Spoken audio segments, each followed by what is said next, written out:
Hey everybody, welcome back to the Intellectual Podcast. I'm Dave Dawson. This is episode number 168 with Cas Anvar from the Expanse on SYFY. This is an episode that I'm super happy to have on the show. Cas is a member of an ensemble cast that I think is putting out one of the best pieces of sci-fi put to television in the last probably 10 years. It's a wonderful story. If you haven't been catching The Expanse on SYFY, now's your chance. They announced at Comic-Con that they are streaming Season 1 on Amazon Prime. So get on there, check out Season 1. They are in the midst of shooting Season 2 right now. Cas was kind enough to put some time aside while he was at Comic-Con in between shooting days on The Expanse to sit and chat with us about the show. It's a wonderful discussion about The Expanse and Cas's own experiences coming up as an actor and landing the role on a show like this. So have a listen. It's a wonderful episode. Also, we just completed the San Diego 48-hour film project, and we did 2 films. Intellectual Entertainment did 2 films in 48 hours. Both of those films will be screened in Screening Group B of the San Diego 48-hour film project. That'll be September 6th at 9 p.m. at the Reading Cinemas in Grossmont Center. We will be putting a link to tickets on the show page for this episode at theintellectual.com or ixe.us.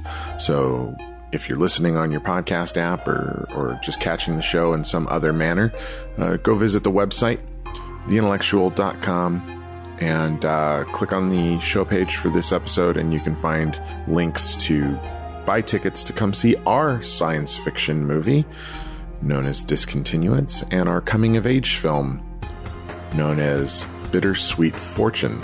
And both of those films were made in one weekend. But to make things even a little more complicated for ourselves, they're also narratively linked. So it was quite a challenge. I'm very, very proud of what our team has put out, and I hope you come out and join us September 6th at Reading Grossmont Cinemas for the San Diego 48-hour film project. And now, here's Cas Anvar on the 168th episode of the Intellectual Podcast. Talk hard and enjoy the mindgasm. The Intellectual Podcast starts now. So, Cas Anvar. That's right. It's really nice to have you on our show. Yeah, thank you for very being here. much. I'm very happy to be here. End of the day, winding down the Comic-Con. It's been a good con for you? Yeah, it's been a great con. Were you here the whole weekend? It's been busy. Yeah, I kind of hit the ground running, flew straight from set in Toronto when we were shooting The Expanse, literally wrapped Thursday night, rushed to the airport, caught my flight by a matter of minutes. Wow. Flew overnight, caught the red eye, landed in LA, got a limo, drove straight to Comic-Con, and didn't even get a chance to do anything. I showered and then went straight to do some press. Dang. So first 2 days of Comic-Con, I was up 48 hours. I didn't get any sleep. Wow. It was crazy. It was crazy, but fun. And we had a great panel on Saturday night, packed house. I think it was like 800,000 people or something like that. We showed them some sneak peeks of Season 2, which looked great. We were all very excited. Season 1 looked amazing. We loved it. I'm really looking forward You to ain't Season seen 2. nothing yet. Yeah? Yeah. Season 2 is like Season 1 on steroids. Nice. Naomi actually hasn't seen the show yet. You haven't seen the show? Not yet. I'm but I've heard a guaranteeing lot you of right good now We gotta that fix that's that. going to be remedied. You got to fix that. But I was You- trying to explain to her a little bit of what the show is. How would you explain the show to Yeah, her? it's a complicated show. It's a very intelligent show. But you can watch it now. It's on Amazon Prime. We announced that yesterday. Wonderful. So Amazon Prime for all of North Nice. America. I You have can Amazon Prime. Fantastic. I know what I'm watching so tonight. anything you watch as many times as you want. But the show is basically takes place 200-300 years in the future. Earth has just colonized our solar system. We've got a colony on the moon. We've got a colony on Mars. We've got colonies out in the asteroid belts between Jupiter and Saturn. And so over those 200-300 years of evolution, they've become 3 distinct societies, 3 distinct cultures. You've got Earthers, you've got Martians, and you've got Belters. And each has its own very, very unique personality. And over the years, there's a lot of tension that's built up. They start to resent each other. And like many colonies, they start to resent their home that they came from because the colonies are always providing to the mother soil. And eventually it becomes a liability, and they start to get resentful that everything's going back home. And what about, like, it's very much like the United States and England and many other revolutions. So there's so much tension. And then the Belters are basically the working class of the solar system. And they're mining all the minerals out in the asteroid belts. We're very rich in water and air and minerals. And all of it's going back to Mars and to Earth, and the Belters are left poor and starving, and they have to pay high taxes, and they don't get the air that they need and the water they need. So tension between Mars and Earth, tension between the Belters and Mars and Earth, they hate them both. There's just waiting for any little spark to set off a war. It's a beautifully complex and rich show. Like I love the storytelling on this show. And then you've got it's so different from anything else on TV right now. And it's coming from a novel, a series of novels. So they're calling it Game of Thrones in space because it has the same nuance. So everyone dies. So everyone dies in the first A lot of people 20 die. minutes. All right. A lot of And well, you're not really safe on this show. You're not. And I apologize for my my laryngitis. It's been a full weekend of talking, so I'm a little bit hoarse. But thankfully, we found a fairly quiet place to yes, chat. You don't have to yell at we're us, in so the- it's all good. We're in the lounge at the Solmar Hotel, so it's very chill. But so you've got these three distinct worlds, and the world of Earth is kind of the privileged, entitled ones. There's 35 billion people on Earth, and you've got too many people. There's not enough jobs, so they become basically fat cats. Not everyone can work. They just get their social assistance from the government, and they just exist. A lot of them. There's not enough jobs, so people go on waiting lists in order to get a job. And they're looked on quite negatively by the Martians. The Martians have got about 25 million people on Mars, and they're trying to colonize Mars and terraform it. They're trying to create an atmosphere, bring water there, make it so that it can one day be like Earth. And so they resent the hell out of Earth that has everything. It has an atmosphere, water, full gravity, everything like that. And they basically seem to be like these lazy slugs, whereas Mars is a completely unified force. They're all going for a common goal. Martians are basically paid to have babies, and they all have to join the military, or they have to go into the terraforming engineering. They have to either be part of terraforming or part of the military. Wow. And it has become a superpower. Their tech is way more advanced than anything else in the solar system. And even though they only have their fleet is about 1/10 of what Earth has, Earth outnumbers them 10-1, and Earth is afraid of them. Like, they are not to be trifled with. The Martians had to become hard. They are. They're hard. They're fierce. They're hard to strong, but they're colonize. incredibly loyal, and they're incredibly proud, and they're incredibly focused. They're in a unified planet going for a common goal.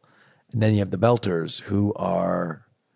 They've become kind of like these gypsies. They're like the gypsies of the system. They speak in a patois kind of Creole dialect of English. It's hard to understand them.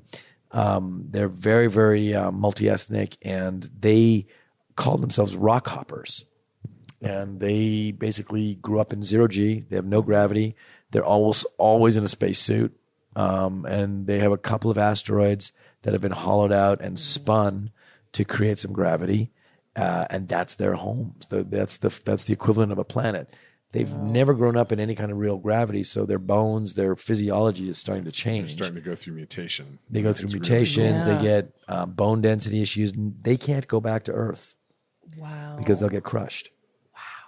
That Their makes bones sense. are so brittle. Because they're so brittle. Oh my gosh. One of the Such scenes. a cool story. It's I was trying to explain it to This her is how like excited that. he I'm was like, getting. I'm like, you just trying to translate. Oh, I can't believe you. That's not even the story. That's just the setup. That's just the setup. That's just the It's environment. so That's the good. universe. Yeah. So, So we good. start our series. Basically, a spark gets lit, and a war is about to break out. And our team, we're this crew of misfits, basically the equivalent of the space version of The Most Dangerous Catch.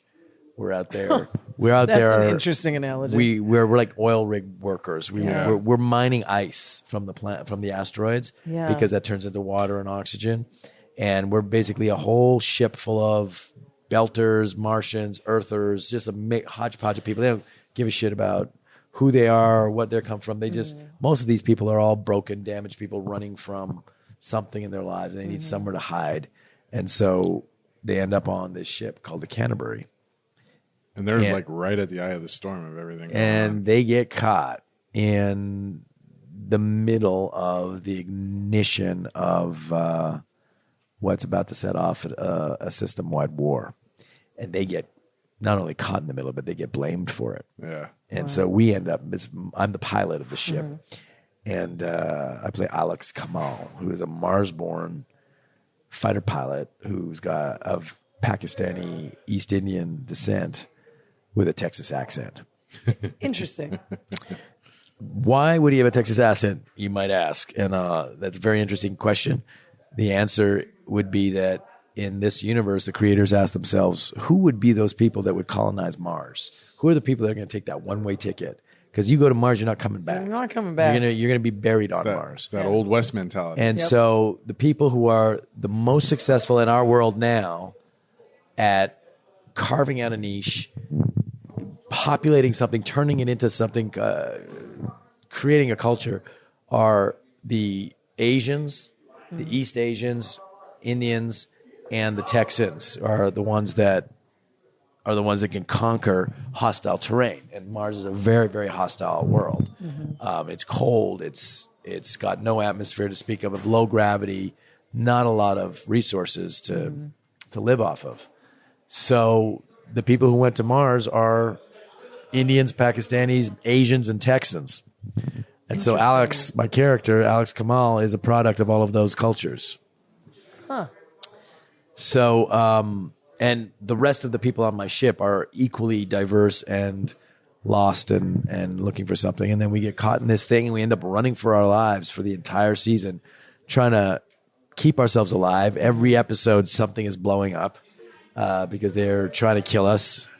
And slowly, we're not just trying to stay alive, but we're also trying to prove that we weren't the cause of the instigating event, which is the destruction of our spaceship, which killed the entire crew of the Canterbury except for us four. Wow. Yeah. It's so intense. That is intense. That quest, every episode is so intense. That quest, as we're running for our lives and trying to figure out what happened, that quest ends up being revealing this very, very unusual secret conspiracy that's been going on, that somebody is trying to start a war for some very unusual reason that we can't really figure out why. And it doesn't seem to be who you would think would be wanting to start a war. It doesn't seem to be one of the major players. It's some like mysterious force. And so we are gradually solving a mystery as the season goes on, and trying to stay alive and trying to keep the universe from destroying itself. Talk about multitasking. Dude, it's an incredible show. Yeah. It's so layered. It's a sci-fi show. It's got good action. It's got wonderful writing, political intrigue. You know who our writers are, right? I mean, it's just Our writers are the writers of Children of Men, the Oscar-nominated film Children of Men, and Iron Man 1. They wrote that. Amazing. Our producers and director from Breaking Bad. yeah. Wonderful. So, and our showrunner, one of our writers, and the head of their team, basically, he was the showrunner for CSI. He was the showrunner for Star Trek Next Generation. He was showrunner for Farscape. Nice. So you've got like very, I very, know, love Farscape. very high pedigree. Yeah, on our and a creation. nice mix of, a little bit of everything. So all of what you were just saying kind of Yeah, it all makes under that, sense. yep, it's all that. Yeah, I can't. You can't I gush love the enough, show. huh? Yeah, I really do. I love. Did you see the panel yesterday? Were you at the panel? No, I You missed our season 2 sneak peek. I actually didn't get to go into any Comic-Con panels. Oh, you didn't? Oh, man. I was at Nerd HQ all weekend covering Nerd HQ. Oh, I got you. Yeah. We'll have to get you guys over there next year. I think I went last year. Blast. Yeah, I was just telling David, shows like this, from what I'm hearing, it's interesting having a show like Star Trek start out and tackle certain issues. They were tackling, issues of diversity and, gender and sexuality, but within the sci-fi realm. So they're not directly, if it's an alien or a different life form dealing with it, it's not the same as a human being. It's a good way to make a point without punching someone in the face. Without pointing fingers, And so Nichelle Nichols, I met her at the Saturn Awards. I just saw her actually on the floor. She was signing autographs. our friend Neil is good friends with her and just adores her. She's amazing. She's such a gracious woman. And did you hear that story about Martin Luther King? No. So she wanted to quit. Leave the show. Yeah, she's like, why am I? No, you yeah, can't. Martin Luther King tells her, no. Yeah, you can't do that. Can't. You are It's so important. important for us. Look at you, a black woman in a position of authority, not serving anyone, and equal on the bridge of the Enterprise. You cannot leave. The message that is going to send to everyone. Yeah. And then kissing Kirk, you have the first interracial kiss on television. Yeah. She was so important. So important. Of course, they Glad had to she make. didn't leave. They had to justify it by making them under the control of aliens, Of so that it course. was not a willful kiss, but still. But see, that's But how you it's- do it, but though. it's That's how you subversive. get away. It's subversive. With, Yeah, you get that's away with it. that's how you get away with. You can't do this. Well, they're not those really plot doing it. lines. In that being time forced to do period, they were pushing boundaries. They're very But sneaky. Something like this show, I think it kind of sits with people more. It's more intense because this isn't too far off. I mean, when you think about these particular, plot lines that you're talking about, this is easily what can and will happen. This is a in the reality that near could very future. easily happen, and there's elements in our show that were completely fictional when we started, and then as the last 2 years have gone by, they've started to pop up into the news. This is a corporate run solar system. Back in the days of Kennedy and the moon launch, everyone thought, it's going to be the nations that are going to be conquering space. And That's not not what's what gonna happened. happen. No, No, we got to the moon. NASA says we have to privatize space. Everything has to be privatized, and once you privatize it, it becomes about money, because money, greed, and power, and that's what the Expanse is all about. Yeah. It's basically large corporations which are after their own agenda. Even the different nations are dealing with things on a almost corporate kind of mindset, and the political intrigue. It's kind of like West Wing when all the stuff that happens with Avasarala, the Shore Agdashlu's character. She's like a female version of Kevin Spacey's character on House of Cards. She's like this pariah, this smartest woman in the room, 10 steps ahead of anyone else, never shows you her hand, and will smile to your face and then rip you apart, all in the same breath. Wow. She's a fierce woman, and she gets the entire quota of curses for each of our episodes, Nice. because you're only allowed so many shits and other curses in any particular episode, and we always have to give them to her because her mouth is foul. She gets all the fun lines. Well, and she's wonderful in the role. She conveys so much thought behind her eyes. she's a and brilliant her face. actor. She'll be looking at another character and telling them one thing, and you see in her eyes that she's just like, "I'm lying to you. I know it. You probably know it, and I don't care." It's fantastic. All the cast on the show does such a wonderful job with their parts. Thomas Jane was in the first season. I can't remember right now. Did he survive the first season? Thomas Jane and Stephen Strait, who plays Holden. Yes, They get caught on Eros, and they're fighting for their lives to get off Eros before they get nailed by the mysterious blue goo. yeah, the blue goo. Blue goo. Yeah. That's kind of the mysterious alien component of the show. Yeah. So in addition to all the political intrigue and the war and all that stuff, there's also this like weird blue goo alien thing going on too. They didn't have to deal with enough stuff. They can't even swear about it. Yeah. No, we have to give that all to Avrasarala. Yep. She's going to do the How swearing. did you come to the project?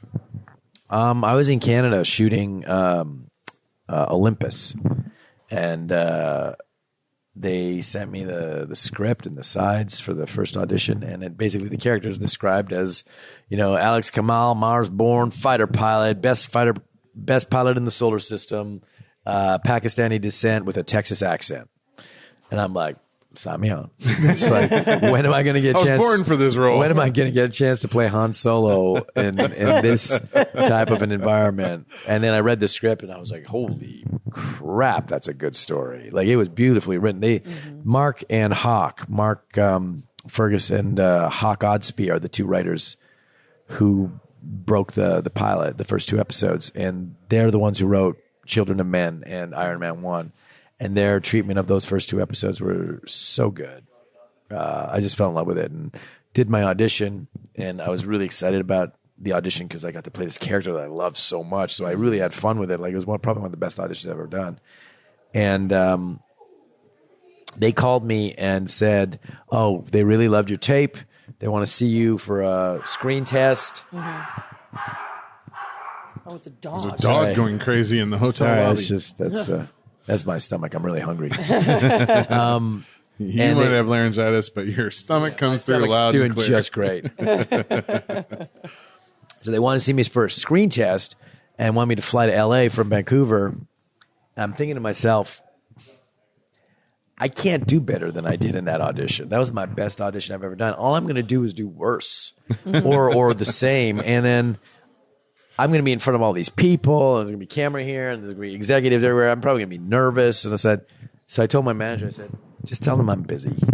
Tell them I can't get out of shooting so that they have to cast me based on the tape. And it's a gamble. That's bold, It was dude. very Wow. bold. And I was really sweating but I just had this feeling.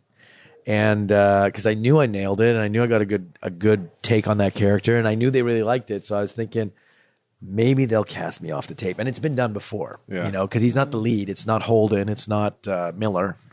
It's a supporting lead. It's like one of the series regulars. And I knew they were busy, and I knew they were really strapped for time. So I thought, I'm gonna roll these dice. And lo and behold, a week later, they said, okay, they're crazy busy. They don't want to lose you, so they're offering you the job. Nice. And then I later found out from the showrunners and from the guys who wrote the novels, the original guys, he said, you are our only choice. He said, there was no one who came even close to you. And I kept telling them, hire him. We don't want to lose him. And I was like, good. Those were the waves I was getting. That's why I had the confidence to do that. Nice. Everyone was bluffing. Yeah, everyone was bluffing. No one had any good hands. And honestly, They it's the just first went time I've all ever in. done that. I've never done that before, and it was a really big gamble. And I'm kind of glad I did it because I couldn't have done better than what I did, and who knows what would happen. I think it's an important thing. Like, sometimes you just have to go with your gut instinct on Yeah. stuff. Like, if you really felt like what you delivered was the best you had, That's what you're gonna get on gosh the show. darn it, That's what you're gonna get on the day. Why Exactly. go and potentially ruin that? And it's not. I mean, a lot of people don't know this. When you're doing auditions, it's not. It's a completely different art form. Auditioning is not filming. Auditions are a stressful, unnatural environment. You're surrounded by people. I There's a hate camera. auditions. There's a camera in one location. We really that need to dog give you a again? sandwich. We need to get me a sandwich.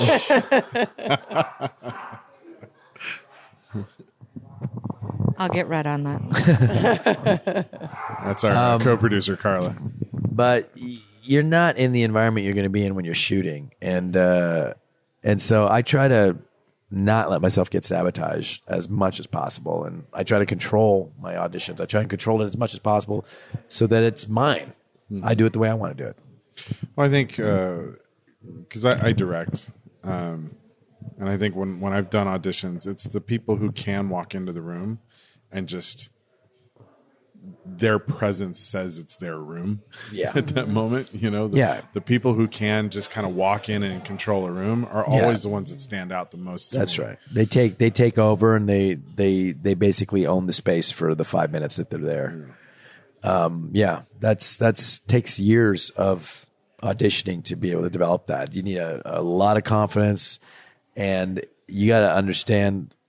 You got to understand just the logistics and the philosophy of auditioning, because it's not the same as like wherever are you going to go in and shoot a scene in 5 minutes, and in that 5 minute time, not only are you going to shoot 4 scenes, and you're going to tag them all together. You're not even going to stop. Right. It's nothing to do with acting. Yeah, it has it's a nothing to do skill with set all in of It's itself. its own thing, and so I'd rather not spend my energy learning how to audition well. I'd rather just control the audition, do it my way, and then work on my actual job, which Right. is performing. Right. So, have you done any theater or anything else? Oh yeah, or- yeah. I mean, I graduated from the National Theatre School of Canada, which is our Juilliard, and in Montreal. And right after that, I started a Shakespeare company in Shakespeare in the Park. I ran for over 10 years. That's wonderful. I love Shakespeare. I'm a classically trained theater actor. That's my Well, my roots. The reason I ask is it seems to be very common because we've interviewed a lot of people who've been on Star Trek and Oh yeah, Farscape and yeah. theater training Yeah. seems to be a very common thread in sci-fi actors. Yeah, Shakespeare training especially. Specifically. Yes. Yes. Well, Which I love. especially since Patrick Stewart exploded. All into those sci-fi. guys, man, all those aliens on The Next Generation are British actors. Yeah. All those British actors you see on Deep Space Nine, Next Generation, the Cardassians, the Klingons, they're all Royal Shakespeare Company actors. They're all classically trained actors because the skill set you learn when you're going through theater school is immense. And in order to act through all of that makeup and prosthetic and be an alien and be compelling and have an emotional kind of arc that humans that are watching you are supposed to identify with you and care about you, you need to know who you are, where you're coming from, and you have to have a grasp of the language. You have to know what you're saying, and you can't fake your way through that. Right. You can't do that kind of crazy epic science fiction kind of space opera stuff half-assed. You know, and so as fantastical as it is, as science fiction-y as it is, it actually requires a lot of acting chops to deliver it the way Patrick Stewart, delivers it. He makes you weep, when he gets locutist and Borgified. Yeah. Like he comes back from that and he's got PTSD. I loved that the very first episode after The Best of Both Worlds, he went home.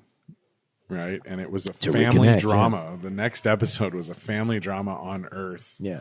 Him and his brother, just sorting it out. Yeah.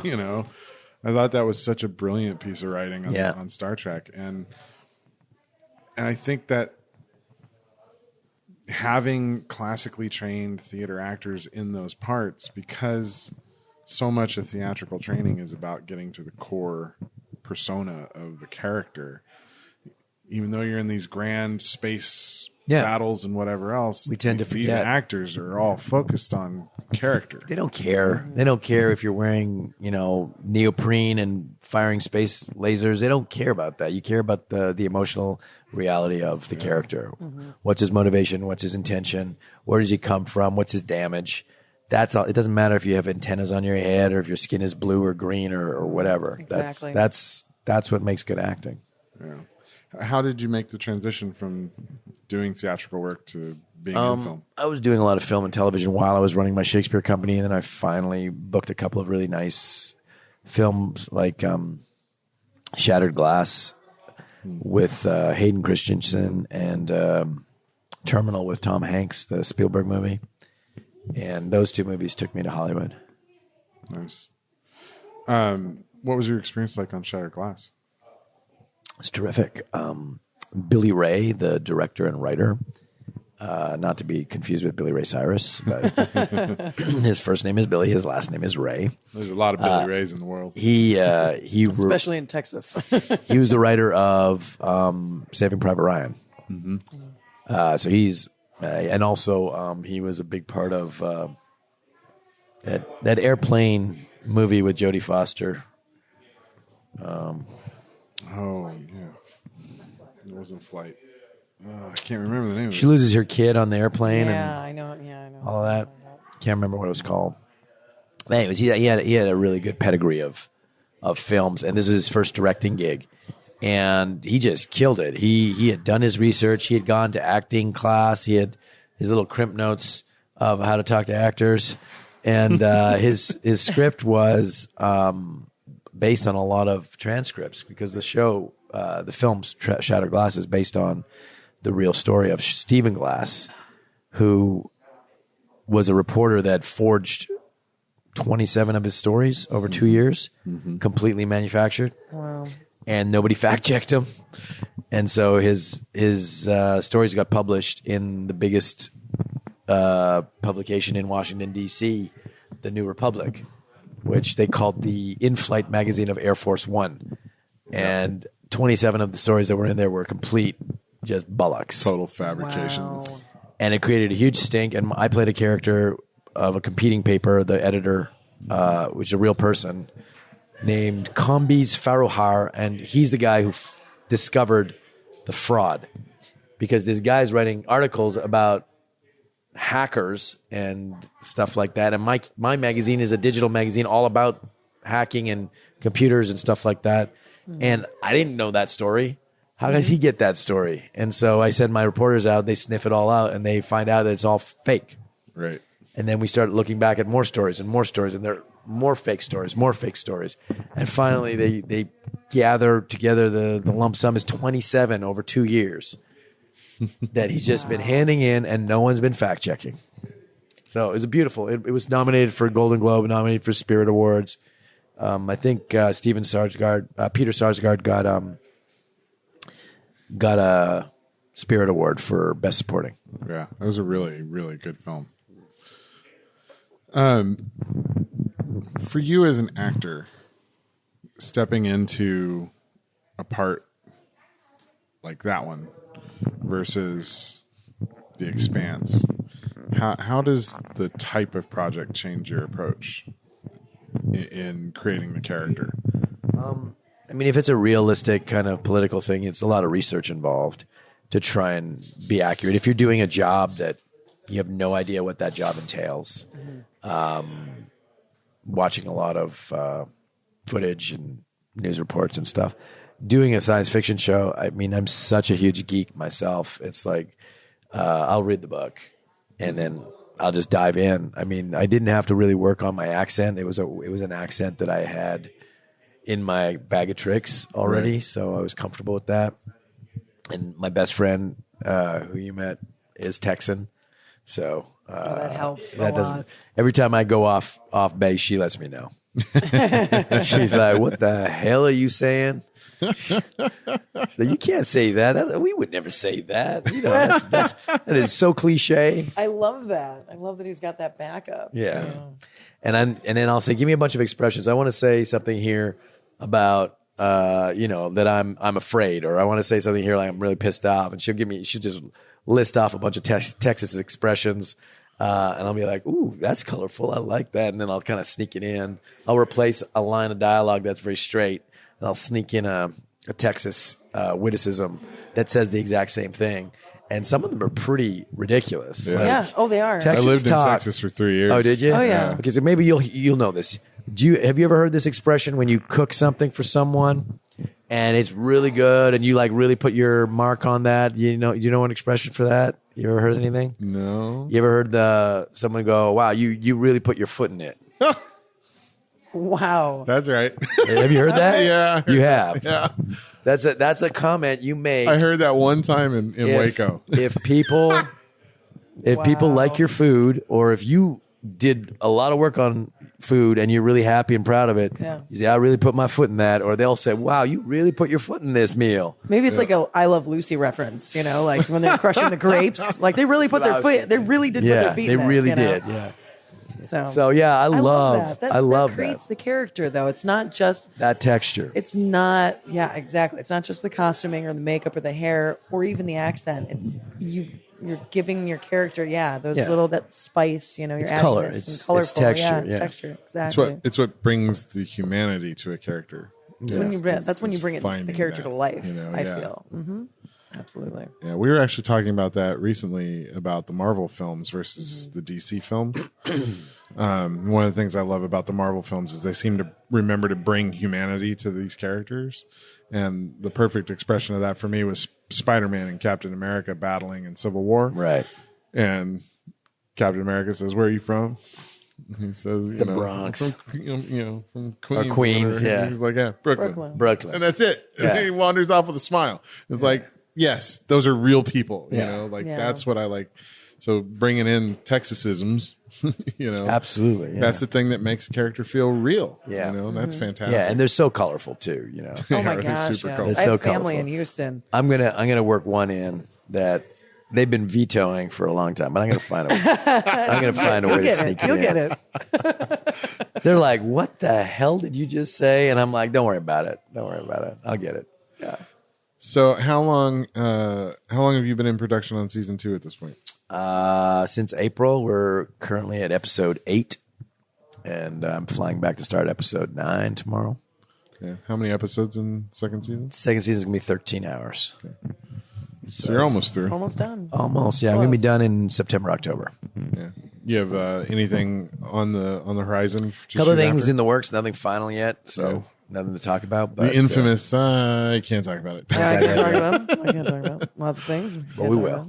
I do have a cool little tour, comic, related to the Assassin's Creed video game stuff that I do. That I might be going all over the world to do some promotion for. I didn't know you participated in the Assassin's Creed stuff. What do you? Yeah. I'm the voice of Altair in Assassin's Creed. Oh, that's great. That is such. Assassin's Creed has one. I have to say, it has one of the best storylines out of any video game. I'm so impressed, and it's really gorgeous. Good, the it's visuals beautiful. are gorgeous. It's a great story. It's a great group to be a part of. There's a lot of people who work on Assassin's Creed.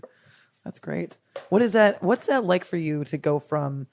I know I've talked to a lot of voice actors, and going from voice acting to between voice acting and television, two totally different monsters. It's very different. I wouldn't ask you if you like more than one more than the other, but what is that like going back and forth from voiceover to television? it's all acting. There's slightly different technical logistics involved. The voiced acting is fun because there's no hair, makeup. There's no physical You can go in pajamas. Yeah, you can go in your pajamas, and you don't have to spend a lot of energy on the visual artifice of it.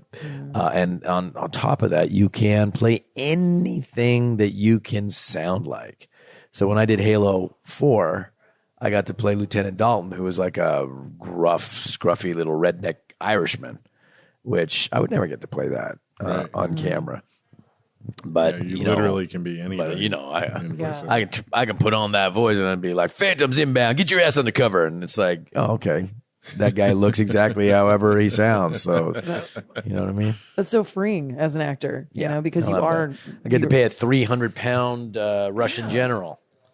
Why not? In Command and Conquer Generals, can't remember his name, but he was a big, awful man. And then I got to play this geeky little Indian science tech in End of Nations. So it's like whatever I can do vocally, I get to play. That's cool. Yeah, and I love that. And you just focus on your voice, and you can be really intimate, and you can be really, really subtle, and do lots. And you got to put more energy into your voice because you don't have your face to back it up. You can't do facial expressions. You can't do eyes and.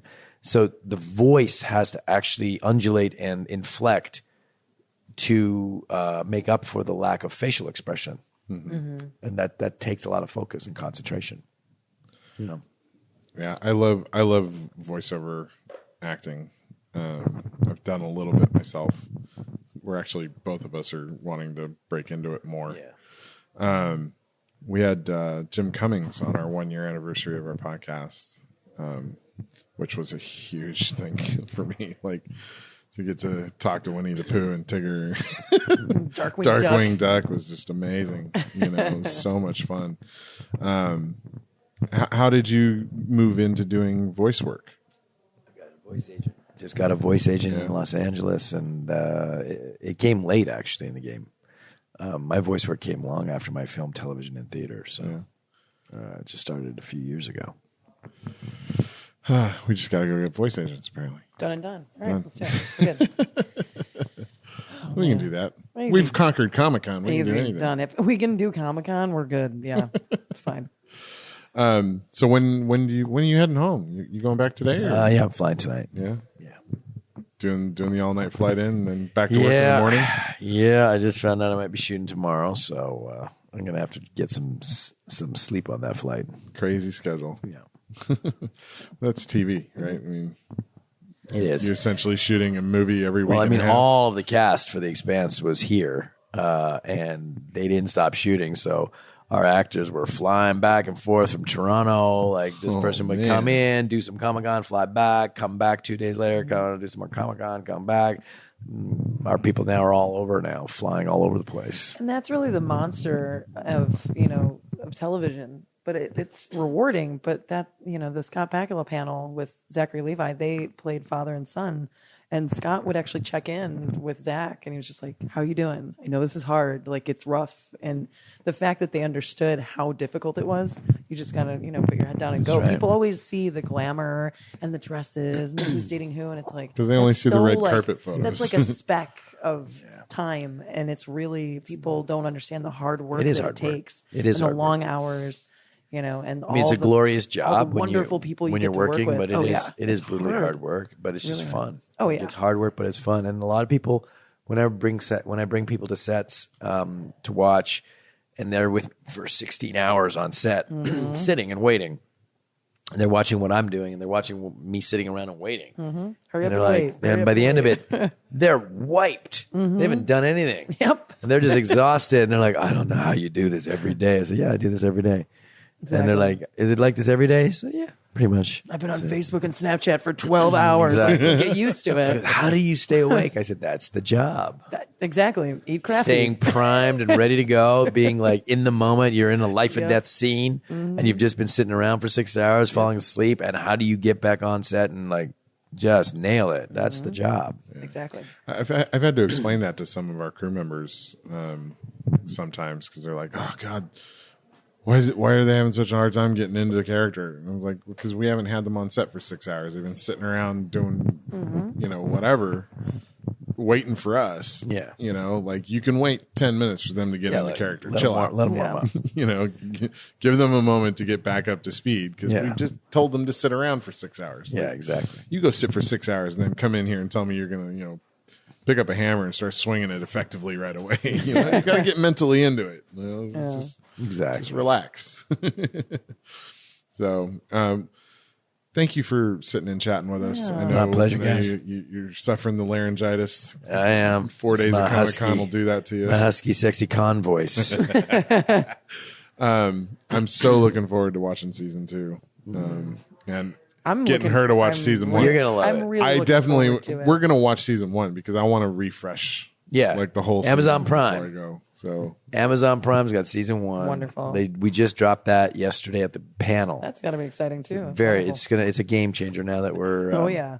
In North America, we are now streamable to your heart's content. yes, Oh man, watch out, guys. it's fantastic. And soon, hopefully, we're going to hear this news about overseas because when I was visiting the UK, they were screaming for it. Like the weird thing is that I went to a con in Edinburgh, Scotland, and or as they call it, Edinburgh. And half of my people, my fans, were Assassin's Creed, and the other half were Expanse. And I'm like, how the hell are you guys seeing the show? And they all got these guilty eyes. They're all looking at me and they're like, do you really want me to tell you? And I'm like, no, don't worry about it. But it's like that's got to change. They got to get that show over there because they're hearing about it. They're dying for it. They want it, and we're not giving it to them. So they're going to get it one way or another. They're going to get it because that's how diehard sci-fi fans work. Is they are science fiction fans. Technically, usually they're techies very and good with computers. and they're geeks. So They know the internet you better very give them well. what they want, or Some they'll of the just take it. best and loyal fans out there, really. They're very focused. They're very driven. They're very loyal. Very smart, and they love it when you take care of them intellectually. Exactly. So yeah, let's get them that stuff. Yeah, let's do it. Get that overseas. Get that overseas thing going on. If I could, I would. I'm not saying it directly to you. I'm just like, Yeah, you looked locked eyes it was with more me. like a general statement. Like, come on, America, It let's get kind it of looked together. like she was talking to you. So Yeah, see, it wasn't just me. I'm kind of looking at you now too. Like, See? can you take Come on. care of that? I will do what I can. I'll call some people. Thank you, Oh, brother. Carla wants to. I appreciate it. No, that's my job. Thank you. Okay. Yeah, Carla, get on that. Yeah.